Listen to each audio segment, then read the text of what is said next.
Think the flu is just a bad cold? In 2026, that assumption could be a dangerous mistake. Right now, we are seeing hydrogen nitride cases surging. In some regions, like Delhi, numbers have jumped nearly 6 times higher than last year. But here's the thing. While the headlines might sound like 2009 all over again, the reality is different. Today, we're cutting through the noise. I'm going to show you exactly how to tell the difference between a standard cold and H1N1, why antibiotics won't touch this virus, and the one warning sign that means you need to call a doctor immediately. If you're over 60, or managing conditions like diabetes or heart disease, stick with me. This is the information that could literally save your life. 2. The reality check. What is H1N1 now? First, let's lower the temperature. Is this a pandemic? No, health officials now treat H1N1 as a regular seasonal virus. But regular doesn't mean harmless. H1N1 is an influenza virus. It's unique because it doesn't just stay in the throat, it deeply impacts the airways. While most healthy adults recover in about a week, the data shows a specific pattern.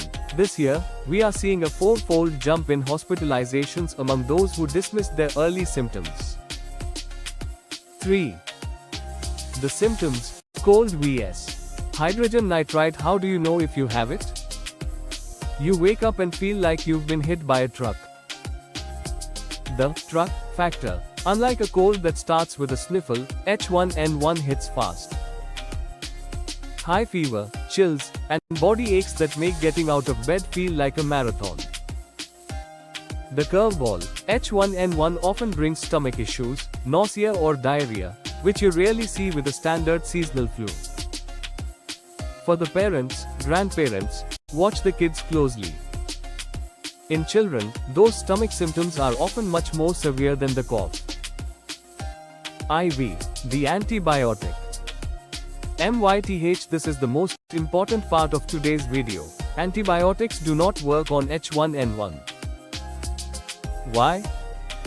Because hydrogen nitride is a virus, not bacteria.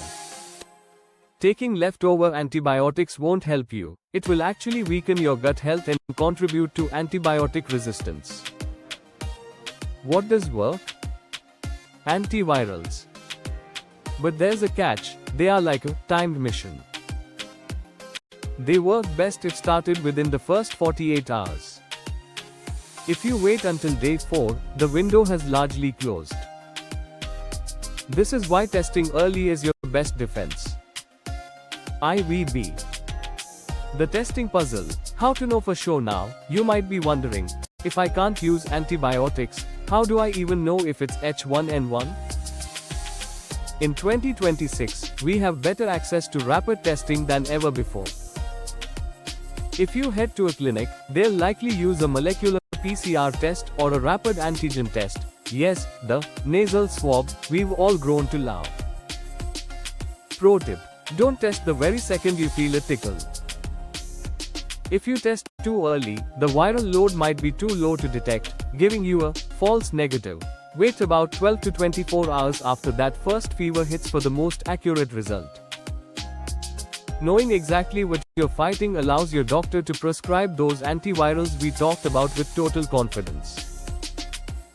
V protection and AMP, the vulnerability gap. Who is most at risk?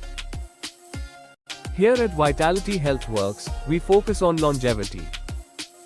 If you are an older adult, pregnant, or have underlying lung or heart issues, your immune system handles H1N1 differently.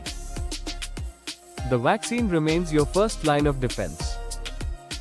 It isn't a magic shield. You might still get sick, but it is incredibly effective at keeping you out of the hospital. Think of it as a seatbelt. It doesn't prevent the accident, but it saves you from the impact. VB beyond the shot. THE, layers of protection. We talked about the vaccine, but let's look at your daily environment. H1N1 is hardy. It can live on hard surfaces like doorknobs or plastic for up to 48 hours. The 20-second rule.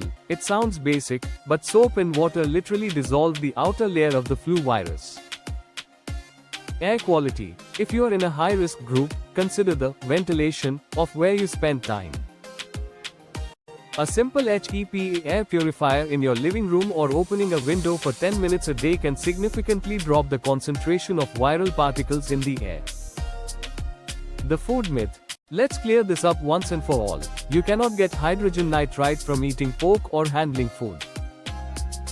It is a respiratory virus, spread through the air when people talk, cough, or sneeze.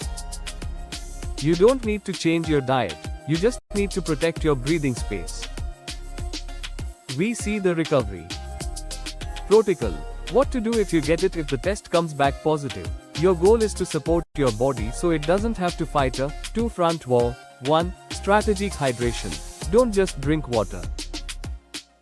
When you have a fever, you lose electrolytes. Opt for broths, herbal teas, or oral rehydration solutions.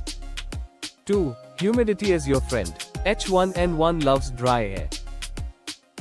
Using a humidifier or taking a steamy shower keeps your mucous membranes moist, which helps your lungs clear the virus more effectively. 3. The fever paradox. A fever is actually your body's way of cooking the virus. Unless it's dangerously high or making you miserable, check with your doctor before aggressively suppressing a mild fever. It might be doing exactly what it was designed to do. VI. The red flags. When to seek emergency care. Most people recover with rest and fluids. But you must seek immediate medical help if you experience 1. Difficulty breathing or shortness of breath. 2. Pain or pressure in the chest. 3. Sudden confusion or dizziness. 4. The rebound. If your symptoms improve but then return with the worse fever and cough, that is a sign of a secondary infection.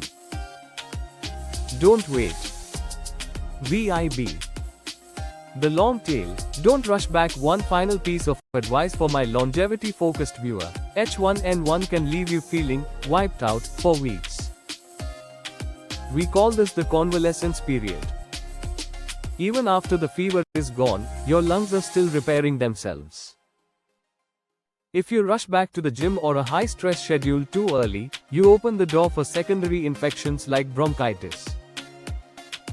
Listen to your body. If you feel tired, *rest.